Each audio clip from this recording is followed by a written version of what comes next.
राजा के राज्य में एक जादुई पेड़ था जिसके फलों में छुपा हुआ एक रहस्यमय अमृत था। एक दिन राजा की बेटी सिया ने उस पेड़ से एक अनोखा फल तोड़ा और तभी एक जादूगर नजर आया।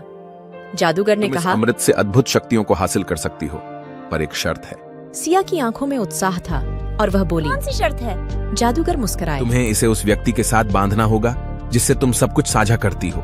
सिया ने स्वीकार किया और वह अमृत की शक्तियों से युक्त हो गई।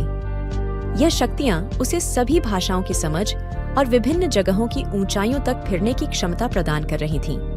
सिया ने अपनी शक्तियों का उपयोग लोगों की मदद के लिए करना शुरू किया और राज्य में खुशियां बिखेरने लगी।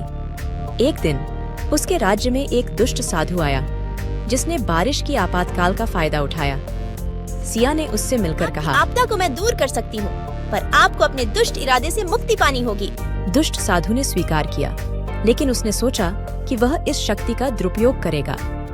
सिया ने बारिश को रोक दिया, लेकिन दुष्ट साधु ने उसका सामना किया और उसकी शक्तियों को चुराने का प्रयास किया। उसके प्रयासों के बावजूद सिया ने उसे हराया और शक्तियों को सुरक्षित रखा। राजा ने देखा कि सिया की शक्तियां उसके राज्य को सुरक्षित रख रही हैं और उसने उसे अपनी वारिस बना लिया। सिया ने अपने राज्य को और भी सुंदर बनाया और उसने लोगों को एक दूसरे के साथ मिलकर रहने की महत्वपूर्णता सिखाई। फिर एक दिन एक रहस्यमय यात्री आया और बताया कि वह एक और शक्तिशाली अमृत का देहांत होने वाला है। सिया ने यात्री से मिलकर पता किया कि उसे उस अमृत को पाने के लिए अपनी शक्तियों का उपयोग करना होगा। यात्री ने बताया कि इस अमृत को पाने के लिए सिया को एक और शर्त मान्य करनी होगी। सिया ने उत्सुकता से कौन सी पूछा, शर्त है और मैं कैसे इसे पूरा करूं?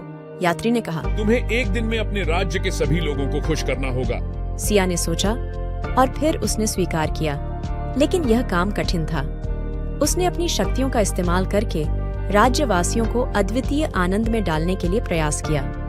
रात होते ही सिया को एक आइडिया आया और उसने राज्य के हर व्यक्ति को एक सपने में उनकी ख्वाहिश पूरी होती हुई दिखाई।